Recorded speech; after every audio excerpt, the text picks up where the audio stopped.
आपदामपहर्तारं दातारं सर्वसंपदां गुणाभिरामं श्रीरामं भूयो भूयो नमाम्यहम्। आज रामचरित मानस का जो किष्किंधा कांड है, यह कांड अत्यंत महत्वपूर्ण है। विशेष रूप से किस प्रकार अंतकाल में वाली को आत्मबोध होता है, किस प्रकार आत्मबोध होता है कि राम परात्पर ब्रह्म हैं, ये साधारण नहीं है। इस बात का आभास होता है जब वाली को उस समय इतना निर्मल हृदय वाला वाली का स्वभाव हो जाता है। यह सर्वथा द्रष्टव्य है। विशेष रूप से किष्किंधा कांड का जो वाली है, वह अंतकाल में आभास होने के बाद परात्पर ब्रह्म रूप राम को समझ लेने के बाद सभी विकार, सभी कल्मश दूर हो जाते हैं और निर्मल हृदय होकर राम के प्रति अपार श्रद्धा प्रकट करते हैं। और किस प्रकार से उनका आत्मबोध होता है, उस बारे में थोड़ी चर्चा करूंगा। असल में राम ने बहुत कुछ उनको कहा, बाली को। बाली ने अनेकों प्रश्न किए, हे राम, आप मैं बैरी क्यों हुआ और मेरा भाई सुग्रीव प्यारा क्यों हो गया? मैं बैरी सुग्रीव प्यारा, कारण कवन नाथ मोहि मारा। इस पर बहुत सारी बातें राम समझाते हैं कि कारण क्या था। उसके बाद इसी कांड में जब वाल्मीकि रामायण को देखेंगे, वहाँ भी वाल्मीकि रामायण के राम ने वाली से कहा था कि हे वाली, हे वानर, तुम सनातन धर्म का परित्याग करके कुमार्ग पर चल पड़े थे, जिसलिए मैं मारा है। त्यक्त्वा धर्म सनातनम, वाल्मीकि लिखते हैं और कहते हैं, वाल्मीकि का राम किष्किंधा कांड में वाली को कहते हैं कि हे वाली, हे कपिराज, तुमने सनातन धर्म की मर्यादा का पालन नहीं किया। त्यक्त्वा धर्म सनातनम, सनातन धर्म को त्याग करके तुमने कार्य किया, जिसके कारण मैं मारा हूँ। यहाँ रामचरितमानस का जो वाली है, तुलसी के रामायण का जो वाली है, वह समझ लेता है, जब जान जाता है। जब राम ने कहा कि ठीक है, तुझे प्राण धारण करवाता हूँ, अचल करो तनु राखूं प्राणा, जब कहा है, बाली कहा सुनु कृपा निधाना। जब राम ने कहा कि ठीक है, सुनत राम अति कोमल वाणी, बाली शीस पर सेव निज पानी। जब श्री राम ने उनको अपने सिर को अपने हाथ से स्पर्श किया और कहा कि मैं तुम्हारे शरीर को अचल कर देता हूँ, तुम प्राणों को धारण करो, रखो, तब उनको आभास हो चुका था कि राम परात्पर ब्रह्म है, साधारण मनुष्य नहीं है। तब बाली बहुत बढ़िया सुंदर वचनों से कहता है कि जन्म जन्म मुनि जतन कराही, अंत राम कहीं आवत नाही। कि जन्म जन्म मुनि जो है महात्माओं यत्न करते हैं, फिर अंत काल में राम उनके सामने आते नहीं हैं। जासु नाम बल शंकर काशी, देत सवहि मम गति अविनाशी। ये कहते हैं कि जिनके नाम के बल से शंकर जी काशी में सबको समान रूप से अविनाशी गति प्रदान करते हैं, जिस परात्पर ब्रह्म रूप राम की कृपा से, राम के संकेत से, राम के बल से शंकर जी काशी में सबको समान रूप से अविनाशी गति प्रदान करते हैं। आज वे स्वयं मेरे सामने खड़े हैं। मुझे इस जीवन से अब कोई मोह नहीं है। जासु नाम बल शंकर काशी, देत सबहि सम गति अविनाशी। अविनाशी गति का प्रदान करते हैं जो शिव। तो ऐसे शिव के जो अविनाशी गति प्रदान करते हैं काशी में रहकर, जिनके बल से, जिस राम के बल से आज वे स्वयं मेरे सामने खड़े हैं, इसीलिए मुझे कुछ भी नहीं चाहिए। मम लोचन गोचर सोई आवा, बहुर की प्रभु अस बन ही बनावा। वह श्री राम स्वयं मेरे नेत्रों के सामने खड़े हैं। और हे प्रभु, ऐसा संयोग क्या फिर कभी हो सकता है? इसीलिए मुझे प्राण की आवश्यकता नहीं है। छंद में बहुत बढ़िया बातें कही गई है।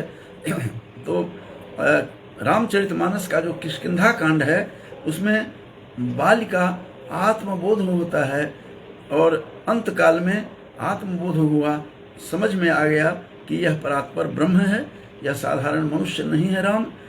और तब ये छंद में कहते हैं कि सो नयन गोचर जासु गुण नित, नेति कही श्रुति गावही। जिति पवन मन गो निरस करी मुनि, ध्यान कबहु क पावही। मोहि जानी अति अभिमान वस प्रभु, कहे राखु शरीरहि। अस कमठ कवन सठ हठी काटी सुरतरु, बारी करही बबूरही। इसको कितना ज्ञान होता है बाली को अंत काल में। और वो कहते हैं कि सो नयन गोचर जासु गुण नित, नेति कही श्रुति गावही। श्रुतियाँ, वेद नेति नेति कहकर जिस निरंतर उस परात्पर ब्रह्म का गुणगान करती हैं, श्रुतियाँ कर रही है, वेद करते हैं, तथा प्राण और मन को जीत कर जो इंद्रियों को नीरस मन बनाकर मुनिगण भी ध्यान में, जिनकी कभी क्वचित ही झलक पा पाते हैं, मुनि महात्मा समाधिस्थ होकर निर्विकल्पक समाधि में जाकर कहीं आभास थोड़ा सा कर लेते हैं, थोड़ी सी झलक पाते हैं, वे ही प्रभु आज मेरे समक्ष विराजमान हैं, स्वयं प्रकट हैं। आपने मुझे अत्यंत अभिमानवश यह जान करके आपने यह कहा है कि तुम शरीर का धारण करो, तुम शरीर अपने अचल करो, तनु राखो प्राणा। जो आप कहते हैं तुम अपने आप को अचल रखो, तुम्हें प्राण धारण करवाता हूँ, तुझे फिर से मैं प्राण डालता हूँ, राम ने कहा था बाली को। तो बाली कहते हैं कि आपने मुझे अभिमानी समझकर, मैं मानता हूँ कि मेरे अंदर अभिमान था जिस कारण आपने यह बात कही है, लेकिन हे राम, कौन ऐसा इस संसार में मूर्ख होगा जो कहते हैं अस कवन सठ हठी काटी सुरतरु।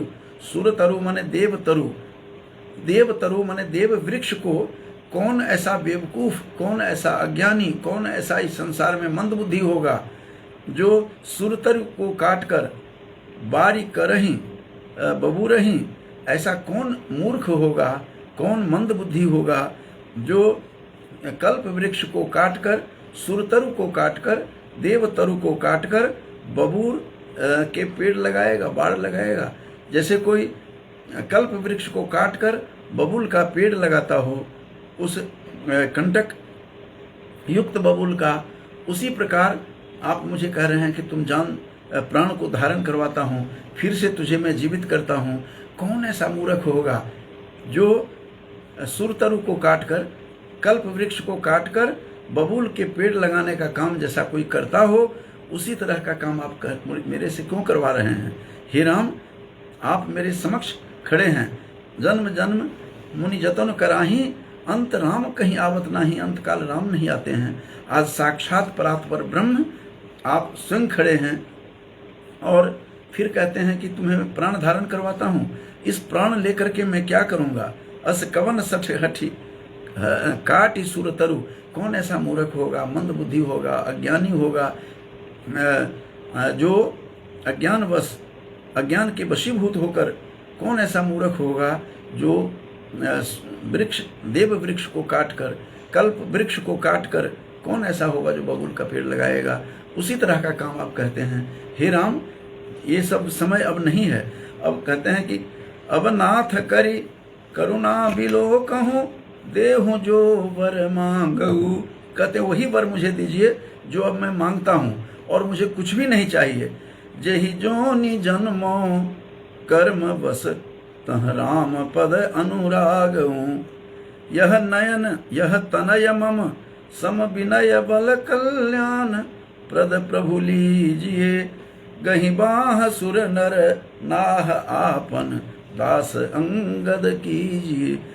वह अंत में जैसे कोई व्यक्ति अपना वरदान मांगना चाहता है, अंत काल में मरणासन्न हैं, प्राण अभी है, निकलने वाले हैं बाली के, और बाली क्या कहते हैं उनको ज्ञान हो गया कि राम साधारण नहीं है, ये परात्पर ब्रह्म है। यद्यपि इससे पूर्व भी इनकी पत्नी तारा ने रोका था, आप नहीं जाइए, स्वयं राम हैं, त्रिलोकी हैं, तीनों लोकों के नाथ हैं, वे स्वयं हैं राम, आप नहीं जाइए। तो वहाँ भी जब इनको बाण नहीं लगा था, उससे पूर्व भी इसने बाली ने अपनी पत्नी तारा से कहा था कि हे तारा, मुझे पता है कि वो परात्पर ब्रह्म हैं, वे स्वयं समर्थवान हैं, त्रिलोकीनाथ हैं, हरि के अवतार हैं।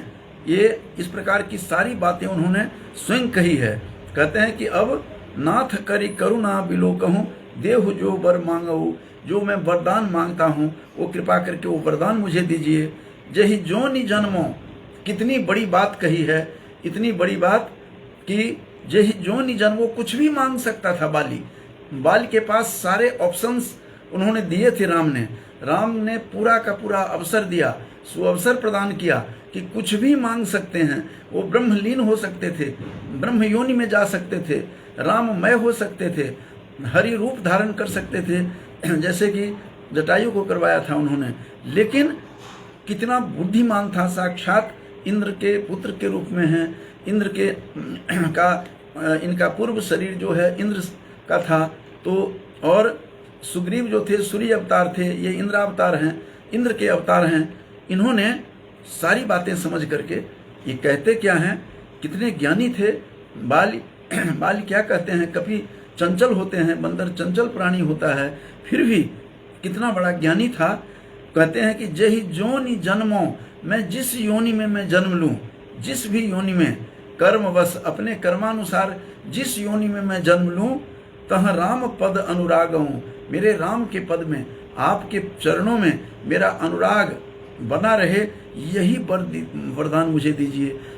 कितना बड़ा ज्ञानी था। इसी तरह की बात रामानुज भरत भी कह रहे हैं। जो राम के अनुज भरत थे, भरत भी कहते हैं कि अर्थ धर्म नहीं काम रुचि, गति न चहो निर्वाण, जन्म जन्म रति राम पद, यह वरदान न आन। वहाँ भी इस तरह की बातें करते हुए वो दिखाई देते हैं। और यहाँ भी बाल चंचल प्राणी वानर योनि में जन्म लेकर के आए थे, इंद्र के पुत्र माने जाते हैं, इंद्र के अवतार हैं। और क्या कहते क्या है कि जही जोनि जन्म हूँ, जिस योनि में मैं जन्म लूँ। ये भी कुछ भी मांगा जा सकता था, वरदान में कुछ भी मांग ले सकते थे तब, लेकिन फिर भी नहीं कहा। कहते हैं जिस जन्म में अपना जो भी मेरा कर्म था, उस कर्मानुसार जिस जन्म में जन्म लूँ, चाहे कीड़े मकोड़े कुछ भी हों रहूं, लेकिन राम पद अनुराग हूँ, राम के पद में मेरा अनुराग हो। इतना बड़ा मंत्र ये बाली बता रहे हैं। ये किष्किंधा, रामचरितमानस का जो किष्किंधा कांड है, उसका जो बाली है वह कितनी बड़ी बात कहता हुआ दिखाई दे रहा है कि जही जोनि जन्मो कर्मवश तह राम पद अनुराग हूँ। तो और आगे भी कहते हैं कि यह तनय, यह जो मेरा पुत्र है, तनय माने पुत्र, जो मेरा बालक है अंगद, विनय में बल में कल्याण प्रद प्रभु लीजिए, इसको कल्याण करने के लिए इसको अपने शरण में लीजिए। गही बाह, इसको बाह को पकड़कर, इसकी बाह पकड़ लीजिए, हाथ पकड़ करके अपने शरण में रखिए। गही बाह सुर नर नाह आपन, हे नर नाह, हे राजन आप दास अंगद कीजिए, मेरे पुत्र को दास के रूप में स्वीकार कर लीजिए। यह बुद्धि में, ज्ञान में, बल में मेरे ही समान है, यह आपका बहुत काम आएगा। इसलिए हे राम, आप अपने चरण में, अपने शरण में इसे रखिए। ये बहुत ही विनम्र है, अत्यंत विनम्रता में पराकाष्ठा है इसकी, बल भी है बल बुद्धि निधान है, सब कुछ इसके पास है, आप इसे अपने शरण में रखिए। यह बात एक तुलसी के राम का जो रामचरितमानस है, यह रामायण है, तुलसी की रामायण, उसका बाली किष्किंधा कांड में इतना महत्वपूर्ण बातें यहाँ कहता हुआ दिखाई दे रहा है।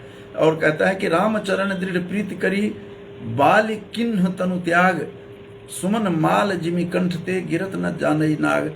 इसके बाद उन्होंने बाली ने अपने पुत्र अंगद का हाथ पकड़वा करके राम के हाथ में रखने के लिए कहा और कहा कि अपने चरण में इसे रखिए और बल बुद्धि में मेरे समान है, ये इसको अपने हाथ सौंपिए। यही अंगद फिर उत्तरकांड में बिहवल है, पागलों की तरह वह जाना नहीं चाहता है, राम के चरणों को छोड़ना नहीं चाहता है। सबको विदा करके राम ने विदा किया है उत्तरकांड में, लेकिन अंगद देख रहा है एकटक, वो जाना नहीं चाहता है। कहता है मेरे पिता ने तो आपके हाथ पकड़वा दिया था मरने के काल में, अब मैं कोई ज़रूरत नहीं है मुझे जाने का, मुझे राजपाट नहीं चाहिए, वही अंगद कहता है। तो इस प्रकार से अंगद का बुद्धि बल विवेक से वह परिपूर्ण था। तो ये 10वां जो दोहा है किष्किंधा कांड का, कहते हैं राम चरण दृढ़ प्रीति करी, राम के चरण में प्रेम करता हुआ, अनुराग करता हुआ, बाली किन्ह तनु त्याग, बाली ने अपने तनु का, अपने शरीर का परित्याग करता है। सुमन माल जिमि कंठ ते गिरत न जानई नाग, किस प्रकार अपने प्राण का बाली ने परित्याग किया, जैसे हाथी के गले में फूलों की जो माला है वह जब गिरता है तो हाथी को आभान नहीं होता, आभास नहीं होता, उसी प्रकार वह अपना प्राण त्याग देता है। फिर कहते हैं राम बाली निज धाम पठावा, नगर लोग सब व्याकुल धावा, नाना विधि विलाप कर तारा, छूटे केस न देह सम्हारा। कहते श्री रामचंद्र ने बाली को अपने परम धाम को भेज दिया। जब आप कुछ भी नहीं मांगेंगे ईश्वर से, निस्वार्थ प्रेम करेंगे, निस्वार्थ उनकी पूजा करेंगे प्रभु की, तो सब कुछ दे देते हैं और मांगने से कुछ भी नहीं मिलता। यहाँ बाली ने कहा है मुझे कुछ नहीं चाहिए, आपके चरणानुराग बना रहे, जहि जोनि जन्मो कर्मवश, अपने कर्मानुसार जिस योनि में मैं जन्म लूँ आपके प्रति अनुराग रहे, चरणार बिंद में मेरा प्रेम बसा रहे, यही चाहिए। तो इस प्रकार जब कहा तो राम ने तो ऐसे थे राम उदार कि सब कुछ लुटा देते हैं राम। और राम बाली निज धाम पठावा, राम ने अपने धाम, अपने विष्णु लोक में उनको पठा दिया, भेज दिया। नगर लोग सब व्याकुल धावा, और नगर के लोग वहाँ व्याकुल होकर के दौड़े बाली की मृत्यु को सुनकर। वह राजा था किष्किंधा का, और बाल की स्त्री जो तारा थी अनेक प्रकार से विलाप करने लगी, उसके बाल बिखरे हुए थे, देह नहीं संभाला जा रहा था, तारा साधारण नहीं थी।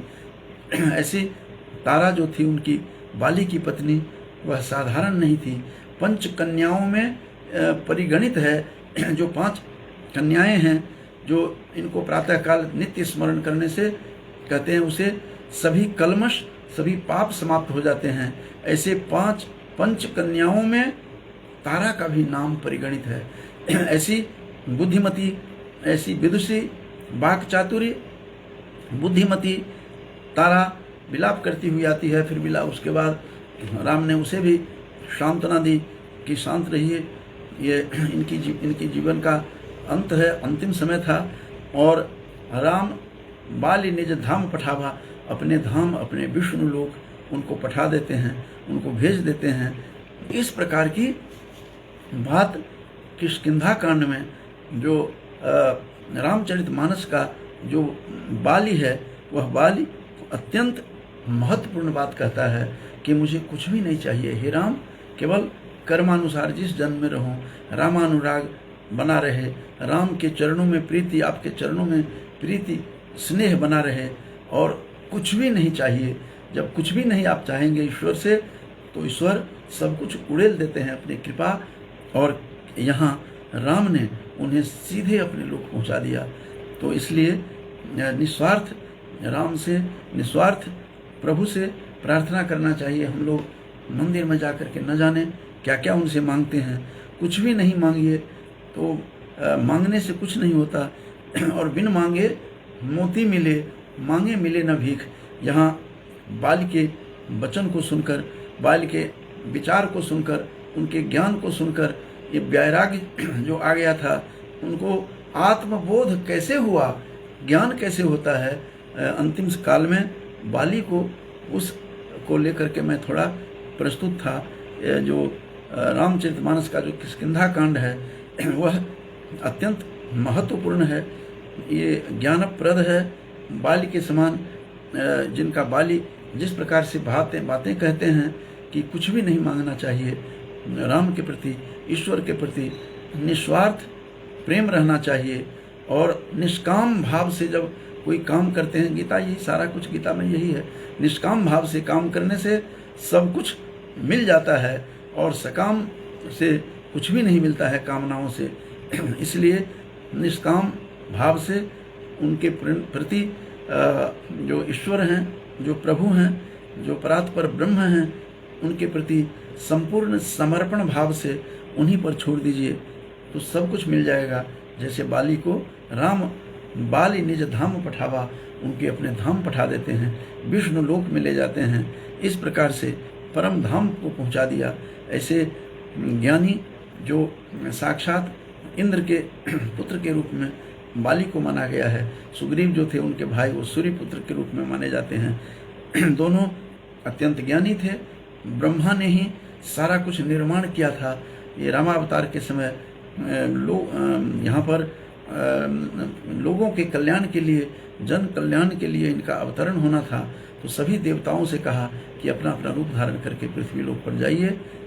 सभी अलग अलग रूप धारण करके, कोई कोल भील होकर के, आपने शुरू में ही आरंभ में देखा होगा अयोध्या कांड में कि पूरा राम का की कुटिया का निर्माण करते समय स्वयं विश्वकर्मा भी कोल भील के रूप में तरह तरह के रूप धारण करके इस पृथ्वी पर अवतरित हुए हैं। यह ब्रह्मा का आदेश था, सभी देवताओं को लोक कल्याण करना था।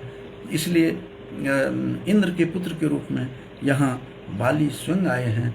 इसीलिए इतना बड़ा ज्ञानी है, इतना ज्ञान था उनको, क्योंकि मैंने जैसा कि बताया था कि तारा को पहले ही बता दिया था। तारा ने कहा आप कहाँ जा रहे हैं? वहाँ राम स्वयं हैं, वहाँ त्रिलोकीनाथ हैं। तो बाली ने कहा था अपनी तारा से, मुझे पता है कि वो परात्पर ब्रह्म हैं, लेकिन मैं मुक्ति प्राप्ति के लिए जा रहा हूँ, मोक्ष प्राप्ति के लिए जा रहा हूँ, उनके हाथों मरने के लिए जा रहा हूँ। ऐसे ज्ञानी बाली को से सीखना चाहिए कि किस प्रकार से निष्काम भाव से प्रभु के प्रति अर्पण और तर्पण करें। इन्हीं बातों को लेकर के किस प्रकार से बाली को अंतकाल में किस प्रकार आत्मबोध हुआ था, आत्मज्ञान हुआ था, तो इसको लेकर के मैं प्रस्तुत था। अभी काफ़ी देर से पूनम सेमवाल जी सुन रही हैं, वो विदुषी हैं, स्वयं भी पति भी हैं, उनके पिता भी हैं, विद्वान पिता की पुत्री हैं, काफ़ी देर से सुन रहे हैं। और वशिष्ठ झा जी भी हैं और अमर जी झा हैं, सभी सुन रहे हैं। सबको शुभकामना देते हुए मैं अपनी वाणी को विराम देता हूँ। बहुत बहुत धन्यवाद।